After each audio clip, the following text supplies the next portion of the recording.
Hello everyone, welcome to the Business Law Case Show. My name is Bushra. Today we will discuss Mckinlay versus Revenue Canada. Mckinlay Transport Limited and CT Transport Inc. are both freight transport corporations based in Ontario. All of the companies are subsidiaries of Centra Inc. The official books and records for Mckinlay and CT Transport are held at their office in Sterling Heights, Michigan, while their main offices are in Ontario. This case deals with the claim that the seizure of the tax records of Mckinlay Transport Limited and CT Transport Inc., which we will call the appellants, by Revenue Canada, violate Section 8 of the Charter. In 1982, Revenue Canada decided to audit the appellants' 1979 to 1980 tax year, and in October 1983, they asked to see some information and documents from the appellants. However, the appellants responded by not providing anything at all, which motivated Revenue Canada to file a criminal charge against the appellants, claiming that they violated the Income Tax Act by failing to provide the required documents. Section 231, Part 3 of the Act states that a judge may issue a warrant in writing authorizing any person to enter and search any building or place for any document or thing that may afford evidence. Section 238, Part 2 states that where a person has been convicted by a court of an offense for a failure to comply with the Act, the court may make an order that is deemed proper in order to enforce compliance with the Act. And these two sections are the main ones used in this case. In 1986, the appellants asked Judge Langdon of the Provincial Court of Ontario to reject the criminal charges because Section 231 and 238 violate the Charter Section 8. Section 8 of the Charter states that everyone has the right to be secure against unreasonable search or seizure. Judge Langdon rejected the criminal charge against the appellants since he found it to violate the Charter.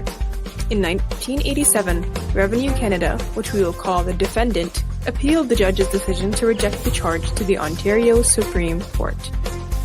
Judge Traynor J. of the Ontario Supreme Court allowed the appeal after finding that there was no violation of the Charter by Section 231, Part 3 and Section 238, Part 2 of the Act. Afterward, the appellants took to the Ontario Court of Appeal to appeal Traynor J.'s decision. Despite their initial request being denied, the appellants were eventually granted an appeal to the Ontario Court of Appeal on June 2, 1988. Hello, I'm Yara, and I'll be discussing the issues arising in the case. The first issue is, does Section 231 Part 3 of the Income Tax Act violate Section 8 of the Charter? In this case, the question is whether or not Revenue Canada's request for documents and information from the appellants in October of 1983 qualifies as reasonable search and seizure. If the search was unreasonable and did violate the Charter, did the appellant's response, that is, non-compliance with the request, warrant the insurance of information against Mckinlay and CT Transport? And if Section 231 Part 3 did violate the Charter, a physical intrusion would not have been required for the request to be considered as a search or seizure. Contrastingly, if Section 8 of the Charter was not violated, the request would not have been authorized as a seizure.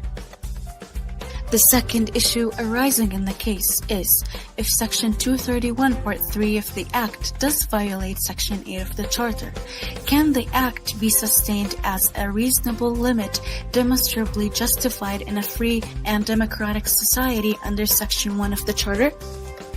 Or the provision by virtue of no force and effect of Section 52 of the Constitution Act?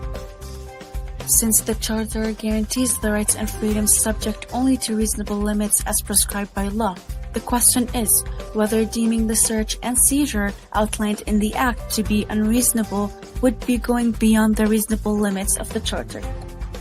Now that we have a sense of the case and its issues, let's discuss the decisions of the judges and how they derived the end verdict.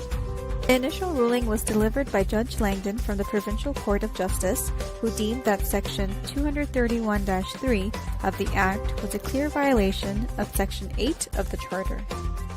Judge Langdon concluded that even though there wasn't a physical intrusion conducted by the state authorities, it still qualified as an unreasonable search and seizure for two significant reasons. Firstly, the seizure did not meet the criteria to be used as precedent for search and seizure in a criminal context. Secondly, prior to the demands for additional information, there was no establishment of any offense committed or listed activities conducted by appellants, Mckinlay Transport Limited and CT Transport Inc. Hence, there was no grounds for the request of additional information, and Judge Langdon deemed the demand to be unreasonable. Langdon also concluded his ruling in favor of the appellants and squashed the requirement to deliver information to Revenue Canada. My name is Nize, and I will be analyzing the decisions made by the Ontario High Court and the Ontario Court of Appeal. To begin with, the decision made by Judge Trainer J of the Ontario High Court is that the section did not violate Section 8 of the Charter, and also stated that Section 231 subsection 3 did not authorize a seizure. Some of the reasons he gave for coming to these decisions are the fact that an individual forced to produce documents in accordance with Section 17 subsection 1 could effectively challenge this order before producing the documents. Judge Trainer J of the Ontario High Court also stated Section 231 subsection 3 had been given a limited interpretation by the court, and this enabled a person to challenge the validity of the production demand before the material was produced. Judge Trainer J also said that the applicant can challenge the demand only if the documents requested are irrelevant. He gave an example that when the demand is stated without issues being clearly identified, it would be necessary for the minister to set out the grounds for the demand stated in order for relevance to be identified. Accordingly, Trainer J allowed the appeal. And now, moving on to the Ontario Court of Appeal, according to Judge Grange J.A., the provision did not constitute a seizure. He based it on the fact that individuals are able to challenge the order, and also the fact that the individual subject to the request also had the right to take action to avoid the required production, further eliminating the notion of an unreasonable search and seizure.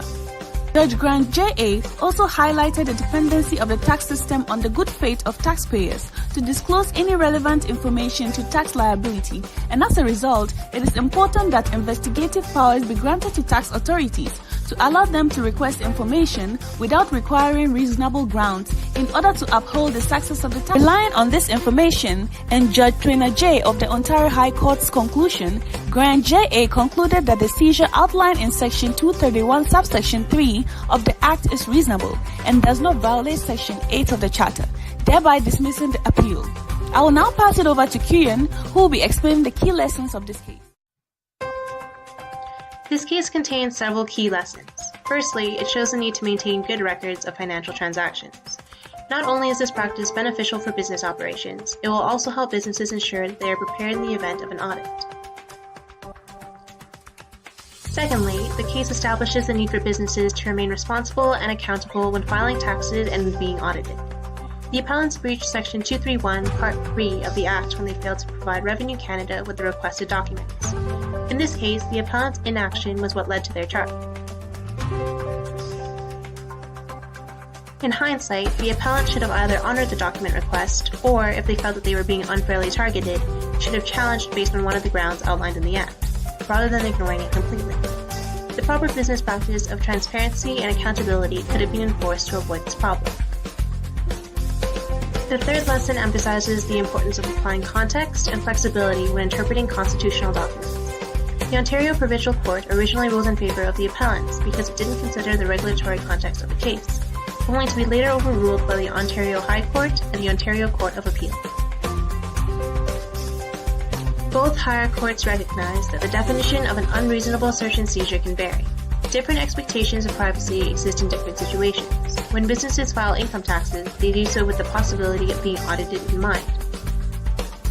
This case also teaches businesses that, in tax disputes, the burden of proof lies on the taxpayer and not on Revenue Canada. This contradicts the Charter principle of innocent until proven guilty. Under tax law, taxpayers are responsible for providing the proper documents to determine their tax liability and to prove the assumptions or assessments made by Revenue Canada are incorrect. This leads to the final lesson, which is that businesses should only use litigation as a last resort.